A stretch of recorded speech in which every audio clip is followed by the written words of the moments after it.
Today on the Commanders Report, I am reacting to Mel Kiper Jr.'s top 10 Commanders draft targets on his latest NFL draft big board. Got 10 players that every Commanders fan should be keeping their eye on here at positions of need for the Burgundy and Gold. Before we get into the content today, ESPN Plus, those guys make you pay 120 or more dollars per year for this type of content, for Mel Kiper Jr.'s premium content. Today, we are giving you this content 100% free right here on the Commanders Report. So make sure you guys click that subscribe button if you haven't already. Join our family here at the Commanders Report because we give you guys premium Commanders content. But unlike ESPN Plus, we give it to you guys 100% free. So now let's get into the number 10 draft target in round one for the Washington Commanders, according to Mel Kiper Jr. And it's Jihaad Campbell, the inside linebacker out of the Crimson Tide there in Alabama. And this is what Kiper had to say about Campbell's game. Simply put, Campbell is a complete football player. He does everything that an NFL defensive coordinator wants from an off-ball linebacker. He has impressive speed, getting to the football against the run, along with the instincts and explosion to make plays in pass coverage. Campbell jumps off the Alabama tape. And I completely agree with Mel Kiper Jr. This is a low-value position, but I do think that Campbell's a very good player. I just don't think Washington's going to be looking for inside backer in round one. I think that they probably prefer to bring back Bobby Wagner this offseason and re-sign him and bring him back. He was the leader of this defense last year, and I think that they probably want to get somebody that's going to be a little bit more of an impact day one than somebody at the off-ball linebacker position, but hell of a player. Then we get to number 9, another Crimson Tide player here, a guard this time, another low-value position from the Crimson Tide, and that's Tyler Booker, the stud guard. This is what Kiper had to say about Booker's game. Booker is strong and shows great movement traits at the point of attack. No one gets by him in pass protection, and he does a nice job keeping his feet. Booker is also a solid run blocker who plays with power and has the quickness to get to the second level. He's very underrated in this class and should be a good pro. And I do think, there might be some team in the National Football League draft in the first round that might take Booker in round one that really, really needs a guard. But he could also go early day two, and I just don't know if the Commanders are going to be looking to address this position in the first round of the draft. I think they got more pressing needs at higher positional value type of spots, and I'm just not sure if the Commanders are going to be looking to get a guard here at the top of the draft at pick number 29. Then number 8, first one that I really like here from Mel Kiper Jr., Emeka Egbuka, the wide receiver out of Ohio State. Now, whether or not Egbuka makes it here to the Commanders at number 29, I think it's a dubious proposition. I do think that he's a very good player, and there's definitely a lot of teams out there that could use a player as pro-ready as Egbuka is. This is what Kiper had to say about the Buckeye wideout. Egbuka is an extremely polished route runner. He's detail-oriented and precise, and he knows when to break off his routes. You can tell how well he understands coverages. Egbuka is also deceptively fast and has sure hands.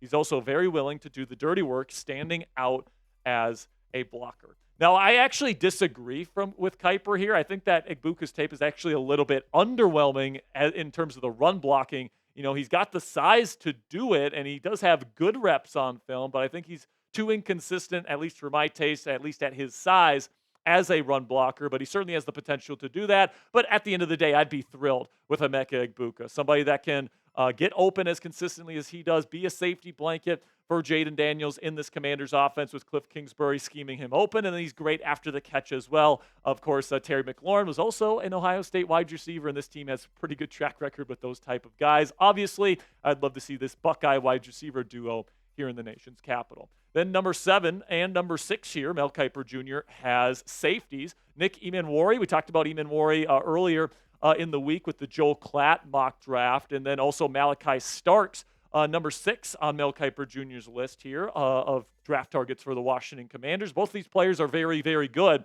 and this is what Kiper thinks of the safety position with these two players. Emmanwori is a former high school middle linebacker, and you can tell his size-speed combination is exactly what NFL defensive coordinators love on the back end. He jumps off the tape, and his ball skills are tremendous. Then he gets over to Malaki Starks here. He says Starks has the skill set to affect the game in a variety of ways. He's a force against the run from the back end and doesn't miss many tackles. He closes so fast in coverage, allowing him to break up some passes, and he has spent time lined up over the slot. Plus, he has outstanding hands to finish plays. And I think that both of these guys are really good safeties, but as I discussed in the video earlier this week about Emmanwori. I just don't think the Commanders are going to be in the market for a strong safety. Obviously, they got Quan Martin playing the free safety spot, and I think that they like Jeremy Chin. I think they're probably going to bring him back in free agency this year as kind of like that box safety, almost like a hybrid linebacker in your dime sets as well. I think that Jeremy Chin is a really good player, and he's a great fit in this defense that Dan Quinn and Joe Witt Jr. run here in Washington. So I think he'll probably end up getting another contract here with the Burgundy and Gold. So let me know down there in the comments section, who do you want the Commanders to take in round 1 this year, and what position group do you think that they should target as well? Let me know the answers to those questions down there in the comments section for today's pinned comment. YouTube's going to throw you an ad break here in just a couple of seconds, and when that happens, take advantage of that time. But let me know your answer to today's pinned question. And before we get into the rest of Mel Kiper Jr.'s top 5 round 1 draft targets for the Washington Commanders, you guys can get this t-shirt on sale from our friends at Fanatics right now. So if you're looking to get some Commanders apparel for the future, whether you want to use it to wear it to Commanders training camp next year, or whether you just want a shirt to wear on Commanders game days, or just lounging around the house, you guys can get that today. Chatsports.com/Commanders shirt. It is a very nice, Commanders red on there with the logo on there. Very simple, but definitely shows off the colors in your fandom. You can get it on sale right now from our friends at Fanatics. Plus, part of the proceeds goes to us here at the Commanders Report, so it helps out the show as well. So go to chatsports.com/Commanders shirt. That link is down in the comments and description below. I greatly appreciate all of your guys' support. Then we get to the top 5 Mel Kiper Jr. draft targets for your Washington Commanders. Number 5 is Luther Burden III out of Mizzou, somebody that I am extremely high on in this year's NFL draft class. He was a Sperry Psycho this year already. This is what Mel Kiper Jr. had to say. Burden is an explosive playmaker who really stands out after the catch, using his quickness and elusiveness to pick up extra yards. In 2024, 55% of his yards, 370, came once the ball was in his hands. Tracks the vertical throws well, and makes some big plays down the field. And I would be literally jumping for joy on this stream on draft night if the Commanders get Luther Burden III somehow at pick number 29. You just don't see the collection of skills and playmaking ability that you see from Luther Burden III come up very often. I mean, in terms of the play style, he is this class's Malik Neighbors. Now, Neighbors took it to a whole nother level, but Burden is phenomenal with the ball in his hands. He's going to be a great playmaker on drag routes and on screens and quick passing concepts that get him out in motion. He's got great playmaking instincts, and then he can track the ball down the field, so he's going to be a vertical threat, and then he's super tough making catches over the middle of the field as well. This guy is a dog competitor and a crazy good athlete, super, super good athleticism, all-world level athleticism, and I just can't wait to see him play in the league. So if Washington can somehow get him, I would be jumping for joy. Number 4, we got Mike Green, the edge rusher out of Marshall. And we've talked about Mike quite a bit on the show. He dominated the Senior Bowl, put Josh Connerly Jr. on his ass in practice there in Mobile. And he also had, he just has a great profile, man. I think he's going to be a great pro. This is what Kiper had to say about Mike Green. Green, who led the FBS in sacks this season, is extremely explosive off the edge and shows good bend. But his game isn't all speed. He also displayed power at the Senior Bowl. Green also knows how to seal the edge against the run and pursues well laterally. But what I love most about his game is how he mixes up his pass rush moves. Green can get to the quarterback inside or outside, using that speed to power to disrupt opponent pass games. And I think that Mike Green could be worth a top 15 draft pick in this year's class, guys. But I'm not sure if he is the Washington Commanders' cup of tea in terms of what they're looking for at defensive end.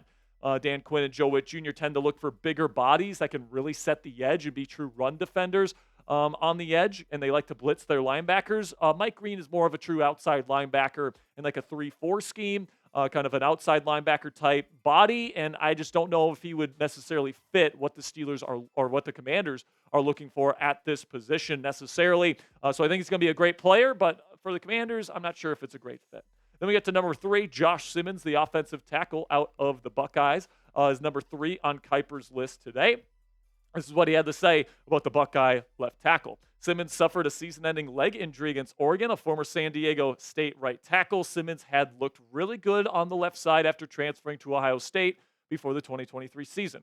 He's just very consistent, showing excellent footwork and balance and pass protection. I really like the way he drives defensive ends off the ball and gets to the second level. If he had stayed healthy this season, I think he'd be in the OT1 mix. And I actually agree with Kiper here that I think Simmons would be in the OT1 mix if he didn't come off of that injury. Instead, I think Kelvin Banks Jr., Will Campbell, some of the other guys are going to be considered before Simmons. So I do think it's a possibility Simmons is available for the Commanders at number 29.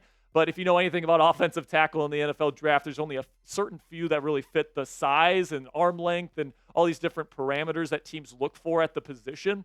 And, those guys go quickly. So I think Josh Simmons will probably go off the board before the Commanders pick comes up at number 29, but he's certainly somebody to keep tabs on. Number 2, Mel has Mykel Williams, the super freaky long-armed edge rusher out of Georgia. Mel is pretty high on Mykel Williams, and so am I. This is what he had to say about the Georgia edge. Williams is extremely explosive and wins as a pass rusher with speed to power. His bend off the edge is outstanding. The tools are all there, and his upside is immense. Scouts are hoping to see more consistency in his game and some improvement in his sack totals. Now, if Trayvon Walker can be the number 1 pick in the entire freaking draft, Mykel Williams, in my opinion, can certainly go top 15, top 10. I mean, he's an athletic freak, super long arms, freaky long arms, and he's got great bend around the edge as well. I think he goes a lot higher than people are kind of expecting right now. And I think that teams really do value this athleticism, that bend, the ability to win with speed to power is super important to these NFL teams. So I think that by the time the Commanders pick comes up, he's going to be long gone. Then number 1 on Mel Kiper's draft target list here is Kelvin Banks Jr. And like Simmons, I'm not sure if Banks is going to be there at the Commanders pick. I think they're probably going to have to trade up if they want to get that offensive tackle of the future, the left tackle. This is what Kiper had to say about the big man out of Austin. Banks has the mobility and to quickly block off the edge, and then the frame and strength to take care of power rushers. He just needs to become more consistent in the run game as a blocker. Banks missed the SEC championship with an ankle injury, but returned for Texas's college football games. And honestly, man, I think in terms of the profile the Commanders are looking for at left tackle, Banks is perfect for them. I mean, he's perfect, all right? Like, he's not the best run blocker in the world, but he's got the physical profile to get better at that. And, the Commanders are going to be more of a pass-heavy football team in the years to come with Jaden Daniels leading the way. He's awesome in that area of his game. He's got incredible physical profile. And if he somehow falls to the Washington Commanders, or if the Commanders feel inclined to move up for a left tackle this year, I would certainly think that Banks is the type of guy that they should go get, because I think he'd be a slam dunk in this Cliff Kingsbury-led offense. So you be the GM down there in the comments section. Should Washington trade up this year in round 1? Give me a yes or a no down there in the comments section. Interesting idea, because you can get a more blue chippy type of player, a better player, but you're probably going to have to give up more draft capital in order to move up. In fact, you're definitely going to have to give up more draft capital in order to move up. And is that really something the Commanders want to do? Let me know your thoughts on that down there in the comments section. And that'll be it for today's edition of the Commanders Report by Chat Sports. Thank you guys so much for making it to the end of today's video with me. Click that subscribe button if you haven't already, because we got more Commanders content coming your way throughout the weekend.